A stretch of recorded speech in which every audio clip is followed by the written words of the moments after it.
Hej, jeg hedder Julia Kremer, jeg kommer fra Virum Gymnasie, og jeg skal lave et bevis for Pythagoras læresætning. Øhm, som I alle nok allerede ved, så lyder Pythagoras læresætning sådan her, at a i anden plus b i anden er lige med c i anden. Det vil altså sige, at hvis vi skal finde ud af c-linjen som hypotenusen på en retvinklet trekant, så skal man bruge længden på a i anden plus længden b i anden, og det vil så give den her c i anden. Og så for at ophæve en anden parentes, skal man selvfølgelig bruge kvadratroden.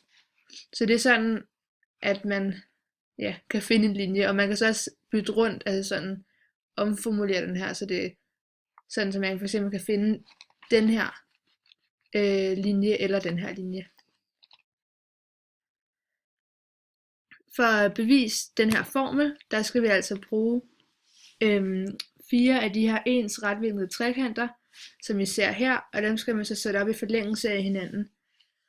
Ja, så man får en stor firkant.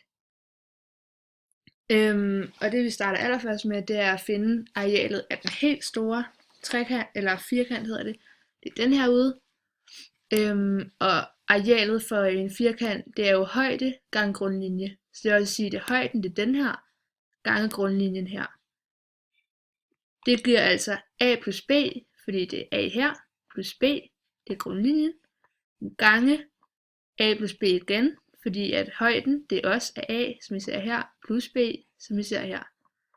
Og det giver altså a i anden plus b i anden plus 2ab. Så det er altså arealet af den helt store firkant, undskyld. Nu skal vi så finde arealet af de 4 trekanter, som er inde i den her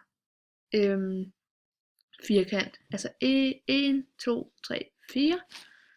Og når man finder arealet af en trekant, så er det det samme princip som arealet af en firkant. Man skal bare gange den med en halv, fordi en trekant jo er halvdelen af en firkant. Så det vil sige, at vi tager højden a gange b, som er her. Og så ganger vi det med en halv. Og så ganger vi det med 4, fordi vi jo har 4 trekanter. Det kan man så skrive som arealet af trekanterne, det er 2ab. Fordi 4 gange en halv jo giver 2. Når vi så skal finde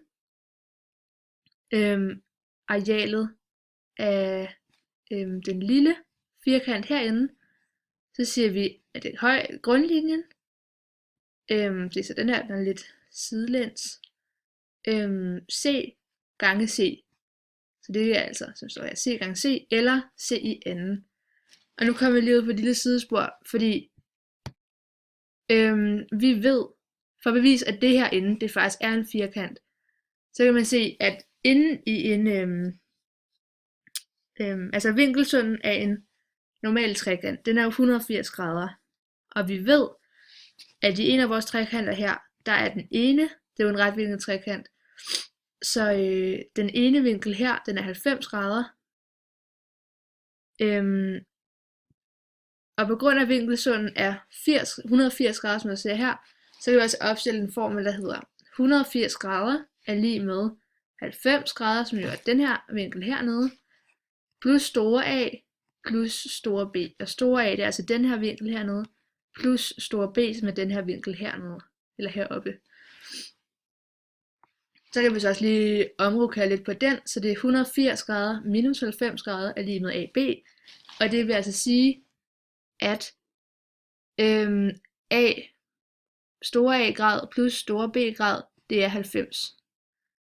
Og i at den her er 90, må det jo også betyde, at den her er 90. Derfor er den her vinkel her også 90. Og det samme gælder for den her og for den her. Og det er derfor, at vi ved, at hele, at den her, det er en firkant. Nu har vi jo så regnet arealet af den store firkant ud, som er den her. Og det areal er jo egentlig det samme som arealet af den lille firkant inde i den der firkant, plus arealet af de 4 trekanter, som er her.